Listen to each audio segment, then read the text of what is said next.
I sent the invitation 3 times, once in the family group chat, once privately to my sister, and once to my parents. No one replied at first. Then my sister finally wrote back. "We don't have time for your pointless award. We already have dinner plans." A minute later, my mother added, "Don't blame us. You know how busy we are." My father didn't say a word. He just pressed the thumbs up reaction under her message. That was it. No questions. No congratulations. No curiosity about why I'd been nominated, or by whom. I typed, "That's fine." Added a smile emoji. Closed the chat. That evening, while they were seated at a restaurant table, laughing and ordering dessert, a large screen behind the bar suddenly switched to a live broadcast. And my name appeared. If you've ever been dismissed without being shouted at, if you've felt how silence can sting more than insults, this story is for you. Stay with me, because what unfolded that night wasn't loud or dramatic. No one stormed out. No plates were thrown. It was quieter than that.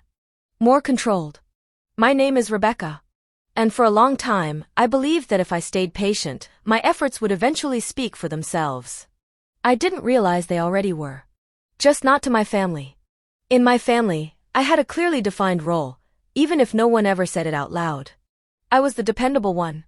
The low-maintenance one. The daughter who didn't ask for much and therefore didn't need much attention. I handled my own expenses early on. I scheduled my life around everyone else's convenience. When decisions were made, I adjusted. When plans changed, I understood. Somewhere along the way, that flexibility became expectation. My sister, on the other hand, was considered practical. Her time mattered. Her schedule mattered. Her opinions were treated as efficiency, not entitlement. When I worked late nights or weekends, it was seen as a phase. When she did, it was ambition. No one ever said they were proud of me directly, but they also never worried about me. I had become reliable enough to be ignored. The award invitation wasn't meant as a demand. It wasn't a test. I didn't even expect all of them to come. I just wanted acknowledgement that something I'd worked toward for years had finally materialized. Instead, my achievement was reduced to an inconvenience that conflicted with dinner. I didn't argue. I didn't explain. I didn't remind them of the sacrifices I'd made quietly. I simply accepted what they showed me. That night wasn't painful because they didn't come. It was painful because it confirmed what I'd suspected for a long time. I was valued most when I required nothing. The signs hadn't started that night. They'd just become impossible to ignore. There were smaller moments before, easy to dismiss if you weren't paying attention. Family dinners where my sister spoke over me and no one corrected it. Group conversations where my updates were met with nods, then immediately redirected to her plans. If I went quiet, no one asked why. If she did, the room adjusted. When my sister criticized my work, it was framed as honesty. When I defended it, I was told not to be sensitive. My mother had a way of smiling while minimizing. She'd say things like, "You've always been independent. You don't need encouragement like your sister does." It sounded like praise. It felt like erasure. My father rarely took sides openly. He believed neutrality made him fair. But neutrality, I learned, still benefits someone. When I shared news, responses came late, if at all. When my sister shared anything, plans rearranged. I started to notice how often I was expected to adapt, to soften, to let things go for the sake of peace. And I did. Over and over. Because speaking up meant being labeled difficult. Because staying calm kept the illusion of harmony intact. By the time the award invitation was dismissed so casually, the pattern was already set. What surprised me wasn't their choice. It was how comfortable they were making it. After the invitation was ignored, something shifted. Not loudly. Not dramatically. But the dismissal grew bolder. My sister didn't bother masking it anymore. She'd roll her eyes when my name came up. Make jokes that landed just softly enough to pass as humor. If I wasn't in the room, I later learned, the jokes became explanations, why I wasn't worth adjusting plans for, why my milestones didn't require attention. And everyone let it happen. In public, my family still looked united. Smiles at gatherings. Polite affection. Compliments exchanged like currency. Anyone watching would have assumed I was included in all of it. Privately, I was already optional. Messages went unanswered. Plans were made without mentioning me. Decisions that affected everyone somehow didn't require my input. When I did notice, and calmly asked, I was told I was imagining things. You're overthinking. It's not that deep. You're too sensitive lately. My sister thrived in that space. Dismissal made her confident. She spoke for the family more often, using we when she meant I. She decided what mattered. What was worth attending. What was worth celebrating. And no one corrected her. I didn't argue. I didn't defend myself. Silence, I believed, would keep things from getting worse. Instead, it convinced them I wouldn't push back. The more composed I stayed, the more they assumed I could take it. The more they assumed I could take it, the less they considered me. By the time the dinner plans replaced my award ceremony, the choice felt effortless to them. They didn't think they were hurting me. They thought they were being honest. I told myself it didn't matter. That I didn't need their presence to validate what I'd earned. That adulthood meant accepting people as they were, even when they disappointed you. But isolation has a quiet way of reshaping your thoughts. I started replaying conversations in my head, searching for the moment I might have misstepped. Wondering if I'd asked for too much. If the invitation had sounded self-centered. If my expectations were unrealistic. I questioned myself before I questioned them. When my sister brushed me off, I wondered if I'd been boring. When my mother minimized it, I wondered if I was dramatic. When my father said nothing, I wondered if silence really did mean neutrality. It's exhausting, second-guessing your own reactions while everyone else seems perfectly comfortable. I still showed up when asked. Still answered messages kindly. Still congratulated my sister on her wins. Because pulling away would have been noticed. And I didn't want to be the one blamed for creating distance. At night, though, the doubts surfaced. I wondered why it hurt so much if I was truly independent. Why being excluded stung when I told myself I didn't care. Why earning something meaningful felt strangely hollow without acknowledgement. The hardest part wasn't the disrespect. It was the realization that I'd been training myself to accept it. I hadn't lost anything tangible yet. No arguments. No public fallout. Just a slow, quiet shrinking of my place. And I kept telling myself it was temporary. That things would even out. That families didn't mean to hurt each other, they just miscommunicated. I didn't know then that what felt like miscommunication was actually clarity. They knew exactly what they were choosing. And they assumed I would stay anyway. The night of the award ceremony arrived quietly. I dressed alone. No messages asking for details. No last-minute changes of heart. The group chat stayed silent except for a photo my sister sent, wine glasses raised, dim restaurant lighting, a caption that read, "Finally relaxing." I didn't reply. At the venue, people congratulated me warmly. Strangers remembered my name. Colleagues spoke about my work with respect. Applause filled the room when my category was announced. And yet, when my name was called, the empty seats I'd imagined my family occupying felt heavier than the crowd's cheers. I accepted the award with a composed smile. On the surface, it looked like a win. Inside, it felt like something had closed. Because in that moment, I understood something clearly for the first time. I could succeed publicly and still be unseen privately. After the ceremony, my phone buzzed, not with congratulations, but with a brief message from my mother. Hope it went well. Nothing else. No questions. No pride. No acknowledgement of what the award meant. I replied politely. Thanked her. Asked how dinner was. She sent a thumbs up. That was it. Walking out into the night, award in hand, I felt strangely calm. Disappointed, but not surprised. The realization settled heavily but cleanly. This was the version of family I had. Support when convenient. Distance when it wasn't. And I told myself, this was the loss. This was as far as it went. They had chosen dinner over me. And I had lost something I couldn't ask them to give. Or so I believed. I didn't confront anyone. There was no emotional message. No late-night call asking for explanations. No passive-aggressive post hinting at disappointment. I went quiet, but not withdrawn. The next morning, I woke up early, made coffee, and placed the award on my desk instead of hiding it away. I answered emails. I thanked colleagues who reached out. I responded to family messages with the same politeness I always had. Nothing about me collapsed. And that seemed to confuse them. My sister sent a casual text a few days later, as if nothing had happened. My mother asked if I was over it. My father mentioned something unrelated, avoiding the subject entirely. They were waiting for emotion. For hurt. For proof that their choice had affected me. I gave them none. Instead, I watched. I noticed how quickly the dinner story replaced the ceremony in their memory. How easily they assumed the moment had passed simply because I hadn't protested it. Endurance, I realized, wasn't about tolerating pain. It was about not revealing your leverage before you understood it. I stopped explaining myself. Stopped seeking reassurance.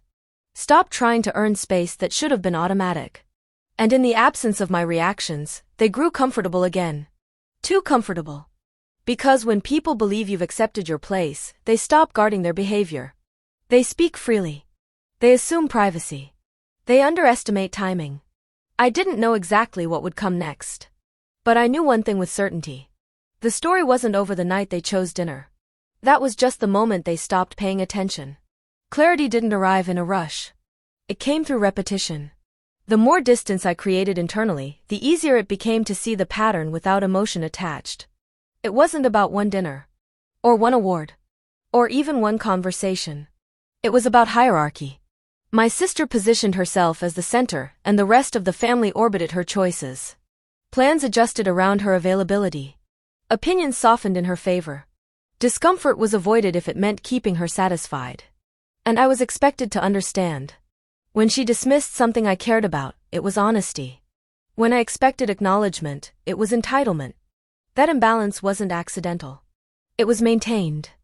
I stopped asking why they acted this way and started observing how they justified it. The language stayed consistent, minimizing, reframing, redirecting. Each moment alone seemed small. Together, they formed a system. A system that functioned smoothly because I played my part. Quiet. Capable. Undemanding. The moment I stopped emotionally participating, the structure became visible. I realized something else too. My absence didn't create chaos. It created relief. They didn't worry about me being hurt.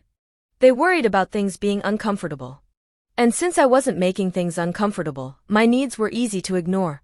That understanding didn't make me angry. It made me strategic. Because systems like that depend on silence, but they also depend on predictability. And predictability, once recognized, becomes leverage. I didn't need to confront anyone yet. I didn't need to defend myself. I just needed to stop reacting and start preparing. They thought the situation was settled. They thought the dinner was the end of it. They had no idea they'd misjudged what I was capable of doing quietly. What my family didn't know, what no one at that dinner table knew, was that the award ceremony hadn't been a closed event. It had been broadcast. Not publicly advertised, not widely promoted, but streamed live through a professional network my organization partnered with. Industry members. Sponsors. Press contacts. Extended professional circles. The broadcast link had been included in the invitation email I'd forwarded to my family. They hadn't opened it. During the ceremony, cameras captured more than acceptance speeches. They showed the audience. The stage. The moments before and after names were called. They showed me. Standing alone. They showed the empty row of reserved seats. And then, during the post-award segment, something unexpected happened. The host asked recipients to briefly acknowledge who supported them. Some thanked teams. Some thanked mentors. Some thanked families. When my turn came, I didn't improvise. I told the truth, carefully. I thanked my colleagues. The mentors who showed up. The people who believed in my work when it was inconvenient to do so. I didn't mention my family. I didn't need to. Because absence, when documented, speaks louder than accusation. The broadcast replayed overnight. Clips were shared internally. Screenshots circulated. Comments appeared, not cruel, not speculative, just observant. Was her family unable to attend? Surprising, given how big this is. She looked composed despite that. No one blamed anyone. But everyone noticed. By morning, the recording had been viewed thousands of times by people who knew my parents' names. People who recognized my sister from past events. People who understood the significance of choosing dinner over visibility. The dinner photo my sister had shared sat quietly on her profile, unchanged. 2 timelines. 2 stories. And only one of them had witnesses. The shift inside me didn't feel triumphant. It felt still. For the first time, I wasn't waiting for a reaction from them. I wasn't checking messages for delayed congratulations or bracing for dismissive comments. Whatever acknowledgement I might have wanted no longer felt necessary. Because the truth had already been seen. I stopped rehearsing conversations in my head. Stopped imagining explanations that would never be asked for. The emotional effort I'd been spending on managing their perceptions quietly returned to me. And with it came calm. I realized how much of my energy had gone into making myself easier to ignore, toning things down, shrinking moments, choosing silence over discomfort. Letting my achievements exist quietly so no one else felt overshadowed. That ended. Not outwardly. Not dramatically. Internally. I no longer needed them to understand what they'd done. Understanding was optional.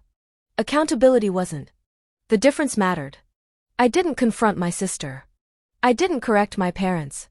I didn't demand apologies or explanations. I let time do what arguments never could.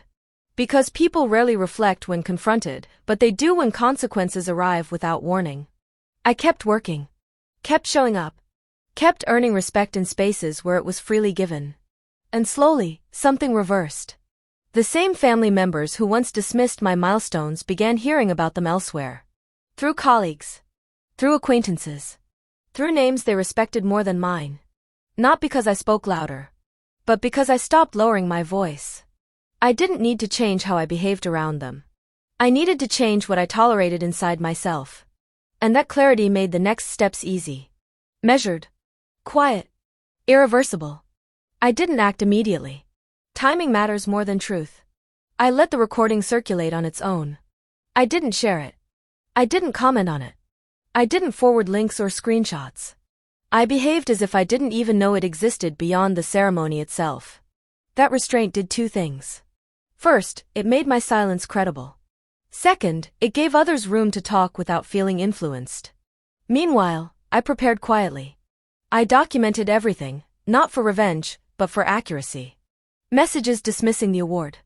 The invitation email with the broadcast link unopened. The dinner photo timestamped during the ceremony hours. Not to weaponize emotion. To preserve facts. I also began accepting invitations I'd once declined out of convenience for my family. Industry dinners. Panel discussions. Public-facing events where my presence mattered.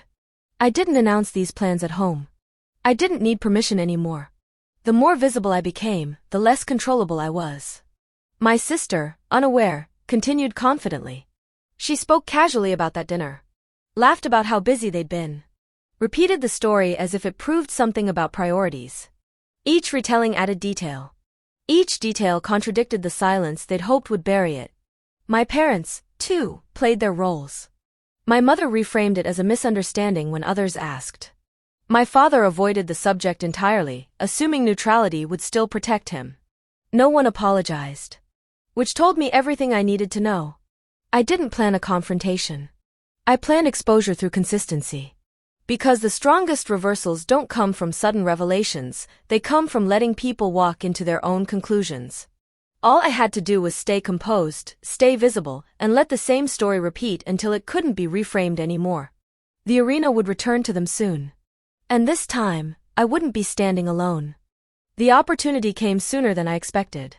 A family gathering, another dinner, the same restaurant where my sister had celebrated her victory over my award. She didn't know I'd be attending publicly this time, as a guest of honor for a separate recognition in the same venue. Invitations had gone out professionally, and she assumed her dinner was private. I arrived quietly. No announcement. No confrontation. Just presence. Tables filled with colleagues, acquaintances, and industry observers who respected my work. And, unknowingly to them, members of my family seated not far from the action. As the evening progressed, subtle shifts became apparent. My sister glanced repeatedly, noticing heads turning, whispers of my achievements reaching ears she hadn't accounted for. Her casual confidence began to falter under observation. Meanwhile, the broadcast from my award ceremony had already been seen by a few who recognized both the venue and her absence now visible to multiple witnesses. People who mattered in social and professional networks began connecting dots. I moved through the event calmly, exchanging pleasantries, acknowledging supporters, allowing my presence to speak. The crowd's attention, the subtle acknowledgments, the quiet admiration, all combined into leverage. No shouting. No drama. No one could dispute what they saw. The family, seated together, experienced the dissonance in real time. The same control they had assumed with silence was now reversed. Their authority and narrative couldn't influence observers anymore. I didn't need to speak loudly or force recognition. Every detail of my preparation, timing, visibility, presence, and prior documentation was now unfolding naturally in their perception. And for the first time, the balance of attention had shifted. The arena had returned. But this time, the power was mine. My sister didn't realize how exposed she was. Her confidence, once effortless, began to show cracks. She tried to control the narrative in front of our parents, laughing too loudly about the dinner she had celebrated. She retold the story, exaggerating her own sense of authority, assuming it would still intimidate anyone who might question her. She didn't see the glances, the raised eyebrows, the subtle exchange between other guests who recognized the broadcast and the empty seats. Every joke she made, every laugh she forced, became evidence of her misjudgment. My mother, too, overcompensated. She smiled inappropriately, tried to normalize the situation, and repeated lines that sounded rehearsed. "It was just a dinner, don't make it a thing," she said, as if their dismissals could still obscure the truth.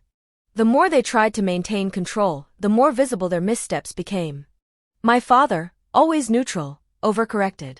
He commented unnecessarily on minor details, as if trying to diffuse attention from the dinner story, revealing his discomfort. His silence could no longer mask complicity. They underestimated how patience, documentation, and timing could shift perspective. They overreached, believing they could maintain the same control in front of witnesses. Their arrogance, subtle at first, became obvious in contrast to my calm composure. Every movement, every word, every forced laugh from them fed the truth that had already been documented: the absence during my award ceremony, the live broadcast, the public acknowledgement I had received elsewhere. And all of this happened without me raising my voice. Because the stronger someone's arrogance, the easier it is to let it collapse under its own weight. By the time the dessert plates were cleared, the imbalance of authority and perception had shifted decisively. They had assumed they were in control. They were wrong. Then it happened. Without a word from me, the broadcast started playing again on the large screen in the restaurant. A subtle technical glitch, perfectly timed by my team, displayed clips from my award ceremony, my name, the empty row of seats reserved for my family, and my composed acceptance speech. The live feed magnified the absence they thought no one would notice. Guests who had attended my recognition now watched the contrast unfold. Whispers rose among them, discreet but unmistakable. The careful documentation, the screenshots, the timestamps, the live broadcast, now spoke louder than any confrontation ever could. My sister's confident smile faltered. Her laughter froze midward. Her hands trembled slightly as she reached for her glass. My mother tried to redirect attention, but the footage was indisputable. My father's attempt at neutrality crumbled into awkward silence. Every detail they had tried to control, the narrative, the perception, the subtle erasure of my presence, was exposed without me saying a single confrontational word. No accusations, no shouting, no public humiliation from me, only the undeniable truth. And in that quiet, composed revelation, the power shifted. The room didn't need to see anger to recognize injustice. They didn't need to hear me demand respect. They simply had to watch reality unfold. All the choices my family had made, the dismissals, the jokes, the dinner preference over acknowledgement, became visible to every observer. The laughter, the casual arrogance, the assumptions of control, every micro-behavior now revealed in stark contrast to my achievement. It was shocking. It was irreversible. And it was legal, precise, and elegantly executed. For the first time, my family had to process not just the absence, but the consequences of underestimating me. No one could dispute the facts. No one could rewrite the sequence of events. And most importantly, no one could claim ignorance. I didn't speak. I didn't react. I simply allowed the truth to speak for me. And in that moment, the story, my story, was finally acknowledged. The silence that followed was heavier than any argument could have been. My sister tried to force conversation, tried to laugh, tried to excuse herself, but her words landed hollow. The broadcast had already revealed the truth to everyone present. Her overconfidence, her jokes, her sense of control, it all crumbled in front of witnesses. Guests began to exchange glances. Some whispered discreetly, Others subtly acknowledged my achievements and composure. My family's carefully maintained facade of normalcy began to fracture. Their arrogance, once invisible, now stood exposed. My mother attempted to intervene, smoothing over the situation with practiced politeness, but the cracks were too deep. The guests noticed the dissonance between her words and her body language. My father tried to stay neutral, but his attempts at calming the situation only highlighted the reality. They had dismissed me, underestimated me, and now could do nothing to reverse it. No one needed to raise their voice. No one needed to be dramatic. The collapse was quiet, social, undeniable. Their reputation, the careful image of a united, considerate family, shifted visibly. The whispers were enough. The subtle acknowledgments were enough. The broadcast had done what confrontation never could. It revealed their arrogance and my composure simultaneously. And throughout it all, I remained composed. Calm. Observant. The award in my hand, the evidence preserved, the strategy executed perfectly. I didn't gloat, I didn't mock, I didn't demand recognition. I simply let reality unfold in its purest, most public form. By the end of the evening, the balance had irrevocably changed. My family's authority, once assumed as unchallenged, was now visibly undermined. And I had done it all without aggression, through strategy, patience, and quiet strength. The power had shifted. And it would never return to them. In the days that followed, the consequences unfolded silently but unmistakably. My sister's social confidence faltered. Invitations she once received freely were questioned. Whispers about the dinner and the award circulated quietly but widely. People who had previously taken her words at face value now paused, reconsidering what they assumed about her judgment. Her authority within the family and among mutual acquaintances had diminished. My mother became cautious in conversation, aware that her attempts to minimize events could be noticed. She no longer brushed off milestones so easily. My father, too, became more attentive, no longer relying on silence to maintain neutrality. They realized that the small dismissals, the tiny gestures of undervaluing me, had left a record now visible to anyone paying attention. And me? I didn't need to speak to reclaim respect. I didn't need to beg for acknowledgement or enforce apologies. The events, documented and public, spoke for themselves. My achievements had been recognized. My composure had been observed. The truth had been witnessed. The family structure had shifted subtly but permanently. They now understood that my place could not be ignored or manipulated. The balance had changed. And I felt release, not loud, not dramatic, but deep and unshakable. I had endured humiliation, maintained dignity, observed carefully, and allowed the truth to speak. Justice wasn't revenge in anger. It was consequence, carefully orchestrated, undeniable, and complete. For the first time in years, I felt entirely at peace with my family, because their choices and their arrogance had consequences, and I had not needed to raise my voice to ensure they were visible. The lesson was clear, though quiet. Respect cannot be demanded through anger. Recognition cannot be forced by confrontation. True power lies in restraint, in timing, in letting reality speak for itself. I had endured. I had observed. I had prepared. And in doing so, I had allowed the world, and my family, to see the consequences of their choices without me needing to raise my voice. Dignity, I learned, is not about how loudly you assert yourself, but how steadfastly you maintain your integrity when others underestimate you. Silence is not weakness, it is a weapon when wielded with patience and intelligence. My family's assumptions, their arrogance, their casual dismissals, all were revealed not through drama, but through truth and visibility. And in that revelation, justice arrived quietly, irreversibly, and elegantly. I didn't need applause from them. I didn't need validation. I only needed consistency, observation, and timing. In the end, the recognition I earned, the respect I maintained, and the lessons I demonstrated were far more powerful than any argument could have been. And I knew, finally, that being overlooked was no longer my burden. It was theirs.